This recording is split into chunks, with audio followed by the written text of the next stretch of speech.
pagsugod sa ikawalo kagabi ito pag halag pagampo ala sa itong igsuon. Bulahan ang namatay diya sa Ginoo sukad karon matod sa Espiritu makapahulay sila gikan sa ilang kahagop kay ilang mga buhat nagasunod kanila. Palihog manindog atong awiton ang pasiunang awit.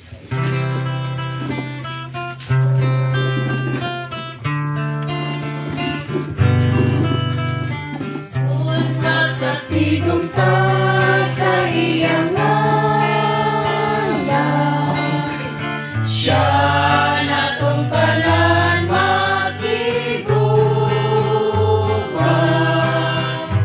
Kung mag-iusap ta sa iyang gugma, kalinaw maangkon ta.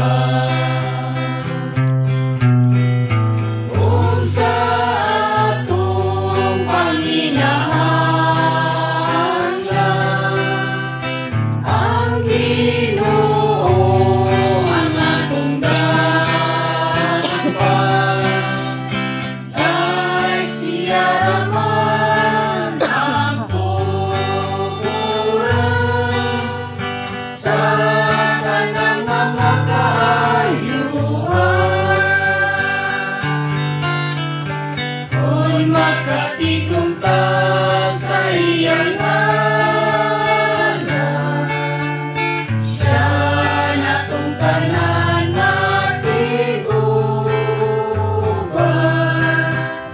Kung mag-iusap ta sa iyang gugma, kalinaw maangkon ta. Sa ngalan samahan sana po sa Espiritu Santo. Amen.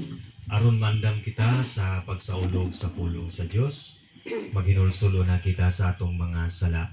Mangayo kita pasaylo sa Dios. Kitang tanan, nagakumpisal ako sa Dios nga magagahom sa tanan, ug kaninyong mga igsoon, kay nakalapas ako yamot sa una-una sa pulong sa buhat. O sa wala pagbuhat sa aming buhaton. Kay akong sala, akong dakong sala.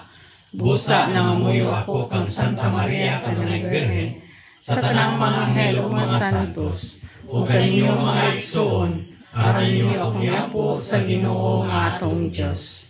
Kaluy-an unta kita sa Diyos nga makagagahom sa tanan, ug pasayloon ang atong mga sala, ug dadon unta kita niya ngadtos kinabuhing dayon. Amen.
Magampo kita.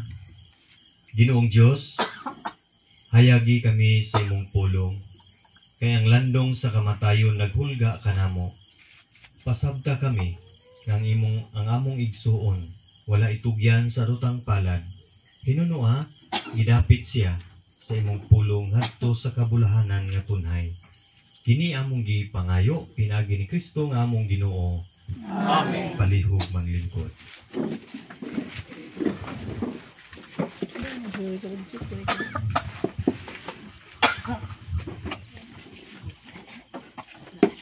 Ang unang pagbasa gikuha gikan sa ikaduhang sulat ni San Pablo ngadto kang Timoteo. Igsuon ko, hinumdumi si Jesucristo nga gibanhaw nga kaliwat ni David. Sumala sa maayong balita nga akong giwali, nagantos ako og gigapos gali og kadina sama sa usa ka kriminal. Tungod kay nagwali ako sa maayong balita. Apan ang pulong sa Dios dili ginapos. Ubusa, giantos ko ang tanan tungod sa piniling katawhan sa Dios aron makabaton usab sila sa kaluwasan nga anaa kang Kristo Jesus. Pinubadan sa himayang dayon. Matuod gayud ang giingon, kun mamatay kita uban kaniya, mabanhaw kita uban kaniya.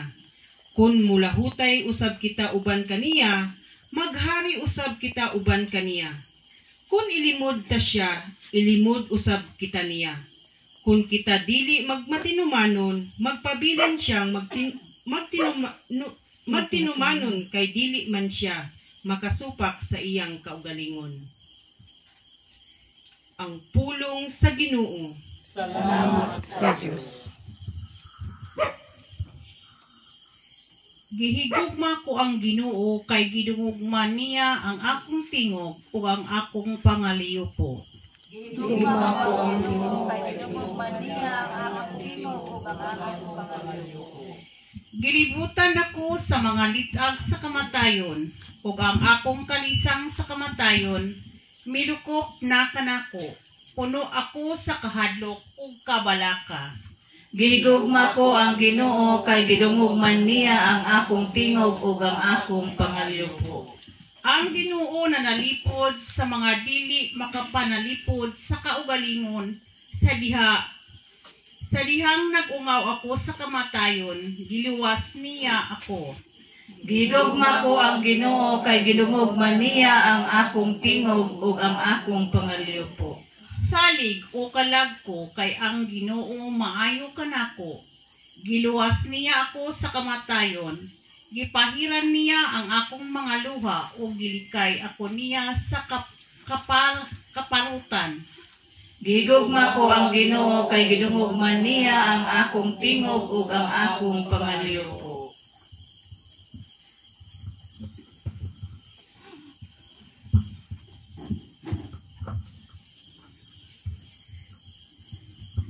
Palihog manindog alang sa pagdayeg sa Ebanghelyo.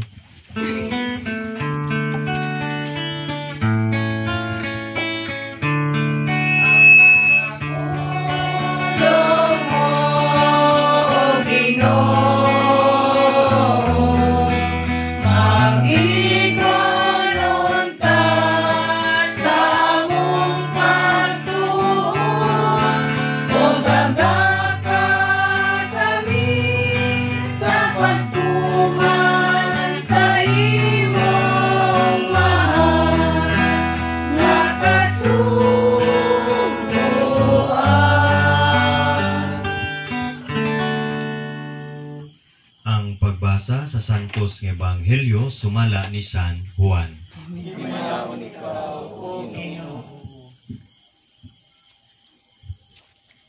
Ang tanan nga motuo kanako makabaton sa kinabuhing dayon. Yadtong panahon na mingon si Jesus, ang tanan nga gihatag kanako sa akong amahan, moari kanako. Ug ang moari kanako dili gayud isalikway. Kay nanaog ako gikan sa langit aron sa pagbuhat sa kabubuton sa nagpadala kanako ug dili sa kaugalingon kong kabubuton. Mao kini ang kabubuton sa nagpadala kanako nga dili ako kawad-an sa bisag usa sa tanan nga iyang gihatag kanako ug banhawon ko silang tanan sa katapusang adlaw. Kay mao kini ang kabubuton sa akong amahan, nga ang tanan nga makakita sa anak ug motuo kaniya, makabaton sa kinabuhing walay katapusan. Ug banhawon ko sila sa katapusang adlaw. Ang Ebanghelyo sa Ginoo. Dayon ikaw, O Kristo. Palihog maglingkod. So siguro atong i-open kung kinsa tong willing nga mahatag og pambit. So atong tagaan og panahon.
Maayong gabi kanatong tanan sa tagbalay sa natong daniming natong gina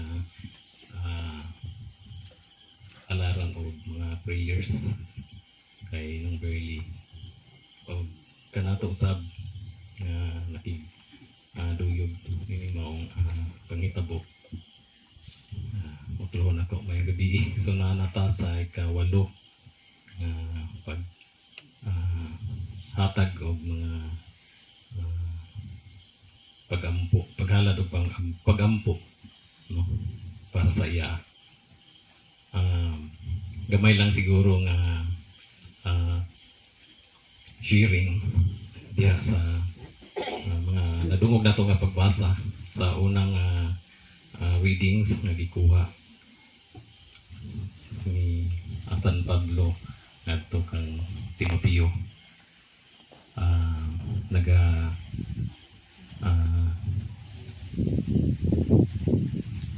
Lakbit dito ang kanang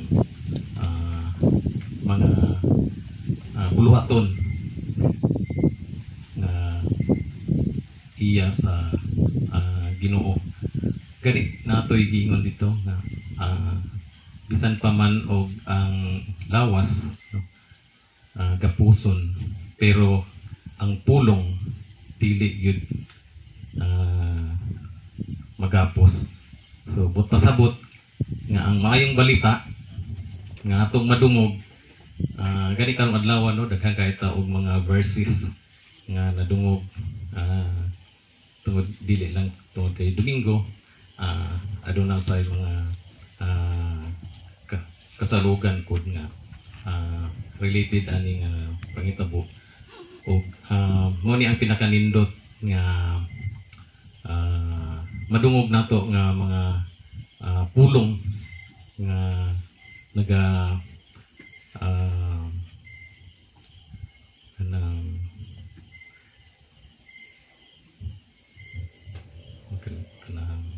naga remind sa ato kung unsa ang ato ang connection no dito sa iya sa ato ang langitong amahan. Gani gipadala man gani niya ang iyang bugtong anak para maoy mo luwas, maoy mo ano sa ato ang mga kasalanan. Now ang ato ang pangutana sa matag isa kung giunsa pud nato pag response o giunsa pud nato pag kinabuhi, giunsa nato ang ato ang kagalingon nga maka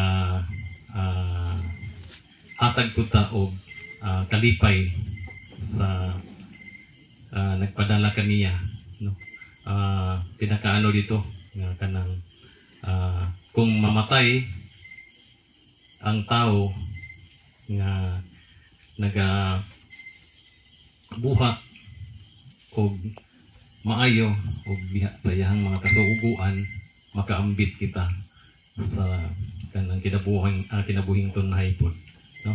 Mo na ang pinaka pinakadako kayo nga kanang saad promise, no, nga magkinabuhi nga matarong naagyoy tsansa nga makaambit sa kinabuhing tunay. Kani dito sa Ebanghelyo mao gito, no, nga pagtuo niya muyo lang ta nga nagatuo ta sa iyang bugtong anak nga gipadala kay niya ang karon is sa ato ang pagtuo is diha ra bataman siguro sa kuha is ipakita gyud nato sa buhat kung unsa ang atong dakong pagtuo ngadto kaniya ubanan gyud diha sa buhat. Now, o ganining samtang buhi pa ta, kinahanglan gyud nga maghimo gyud ta og mga buhat nga maayo, kanang mga good deeds ba, kanang nagbuhat ang without kanang wa ta nagahulat ba o kanang balos, kana ang pinaka-importante nga magkinabuhi nga matarong para makaambit pud ta dito sa kinabuhing walay katapusan. Ang atuwa man lang gyud diha is kanya-kanya magita og kanang pamaagi paano ta mahiduol dito sa atuang langitong amahan, or paano ta makatuman diha sa iyang mga kabuton.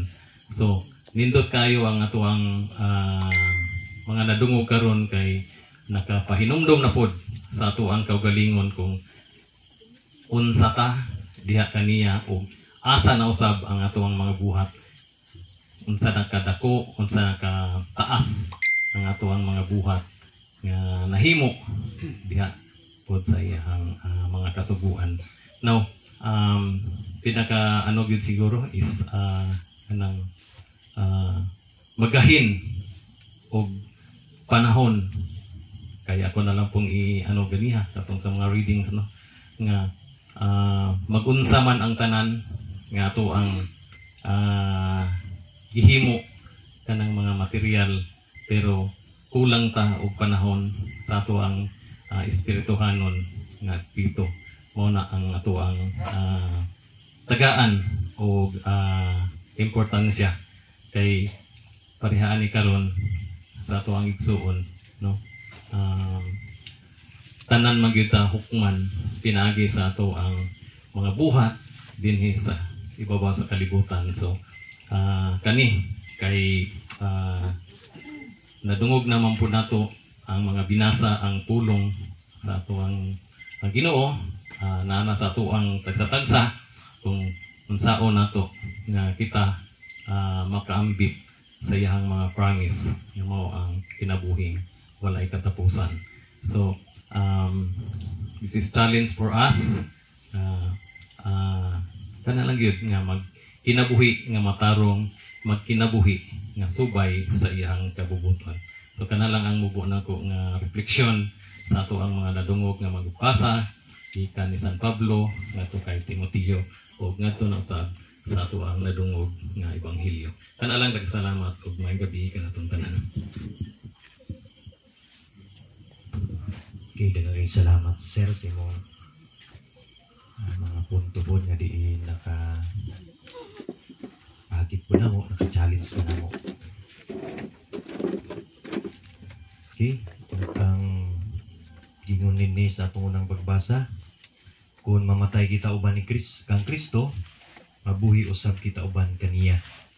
So sana ni ka promise nga diin kung labi na gyud kung nangalagad ta, nagsunod ta sa kabubuton sa Dios nya mamatay, uban kita, uban ta kang Kristo. So pangutana kami dahil nga wala pun min nangalagad, uban po ga dili ko cancer na Ginoo ra gyud makanser. Kay kung ako imong kuano na naon nimo ko sa sitwasyon nga kita mang tanan wala man ningon nga ako lang nga kuan kan na kuan og katungdanan apan kitang tanan gi tahasan ginatawag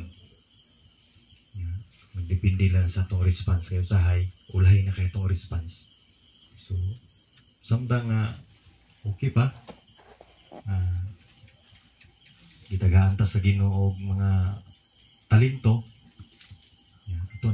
ato ning gamiton nato ba kay mao magini ang kuan bitaw kanang ang nga di makapadayon ta o makasunod ta gumikan sa atong mga talento nga gipanggamit so sa gingon ako ganina nga nindot kung nangalagad ta nga mamatay ta sigurado yun nga nagbuhat pa ta sa maayo nga nakigrelasyon ta nga to sa Ginoo sa atong isig ka tao 100% yun nga usahay lagi ang tawhanon na to nga kinaiya usahay dagan kayo tag makabalaka ba sayang kayong panahon sa pagpaningkamot usahay maulahin na to ang Ginoo mas mauna ang nato ang Ginoo kaysa mga material nga mga butang kaya diya sa itong Ebanghelyo nagaingon ang tanan nga nagatuo kanako magabaton sa kinabuhing walay katapusan apan dili lang kutob sa tuo sa gingon na sa itong unang ang ginagpadayag na naay buhat patay ang pagtuo kung walay buhat so siguro samtang buhi pa ta balik na kung gingon matagabi na maningkamo ta labi na yun sa pag-angko na to sa kinabuhing walay katapusan so alang dugang pagpamalandong paminaw ta kining gandang na itong awit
Bisan kalibutan maimo o tingali baya malayo na ikaw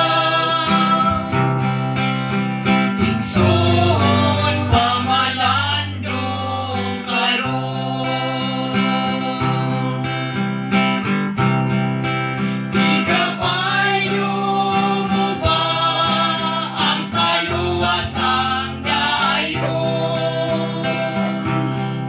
sa kalipay nga lumalabay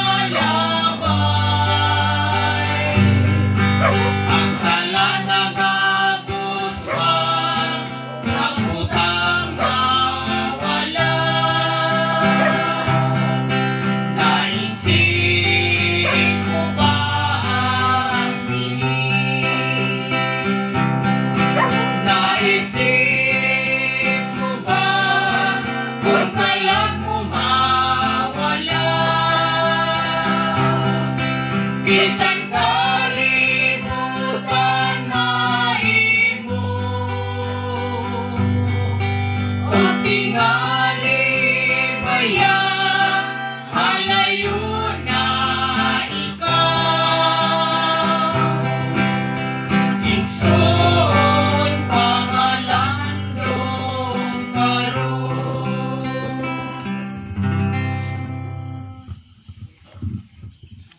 okay dagang kayong salamat sa maong kanta nga di palihog manindog. Sa tong katilimbanong pagampo, sa matag pagampo mingon kita, Ginoo dungga kami. Ginoo dungga kami. Alang sa tanang mga matuuhon nga nagasalig sila diha sa Ginoo, uban sa paglaom nga dili matarong. Magampo kita sa Ginoo. Ginoo dungga kami. Alang sa kalibutan nga atong gipuy-an, aron ang mga tawo magmahigugmaay diha sa kalipay ug sa kasubok. Alang sa tanan nga anaa sa kasakit, aron ligunon ug lipayon sila sa Ginoo. Magampo kita sa Ginoo. Ginoo dungga kami. Alang sa atong igsuon nga si Virgilio Abilga Sr. nga bago pang gitawag sa Ginoo, aron siya makapa-aplag sa grasya o kadait, magampo kita sa Ginoo. Ginoo dungga kami. Alang sa tanan nga mitalikod na gikan sa atong taliwala, aron dawaton sila sa Dios diha sa kahayag sa iyang himaya, magampo kita sa Ginoo. Ginoo dungga kami. Alang kanatong tanan nga nagkatigom dinhi nga nagatuo, unta kita kang Kristo ug hiusahon kita niya diha sa gugma, magampo kita sa Ginoo. Ginoo dungga kami. Diha sa ilong, magampo kita alang sa atong personal nga katuyuan.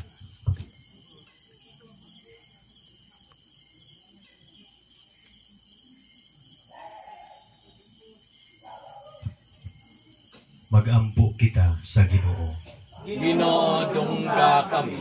Makagagahom og tunhay nga Dios, ang imong kaayo walay kinutuban. Ihatag kanamo ang imong kaluoy, pasaylo ang among mga kalapasan, ug hatagi kinabuhing dayon ang among igsuon nga among giampo karon. Kini among gipangayo pinagi ni Kristo nga among Ginoo. Amen. Karon magampo kita samahan atong gamiton ang mga pulong nga gitudlo kanato sa atong manunubos.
Sa atong panaginig sunay, peace, kalinaw,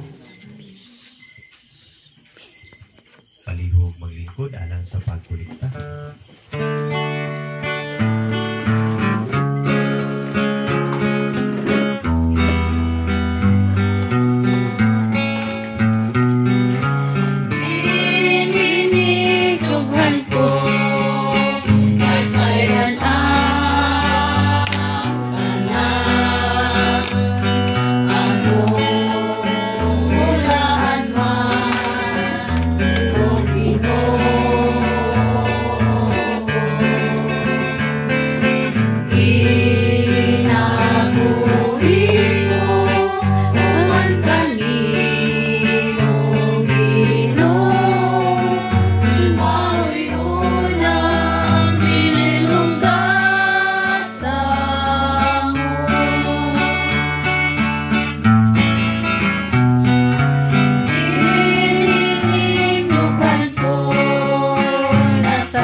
balihog manindog.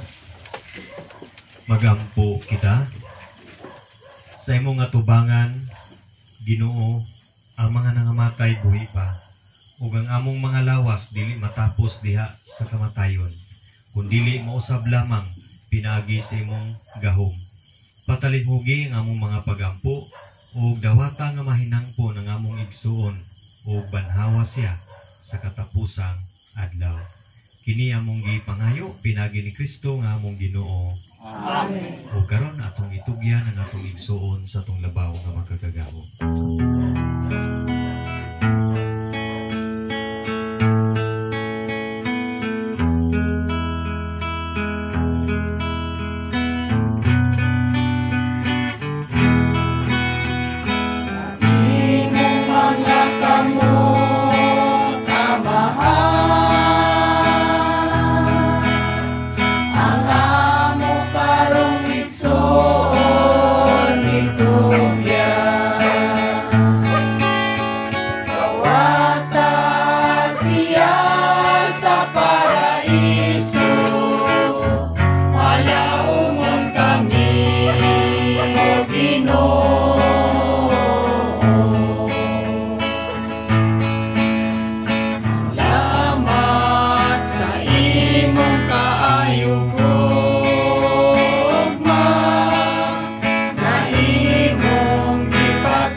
Og manalangin ka nato ang Dios nga makagagahom sa tanan, ang Amahan, ang Anak, ug ang Espiritu Santo. Amen. Tapos na itong pagampo, ang ika-8 kagabi, sa itong pangalag pagampo, ang igsubarli, at ang dadlon ang gugma o kalinaw ni Kristo. Salamat sa Diyos.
Oh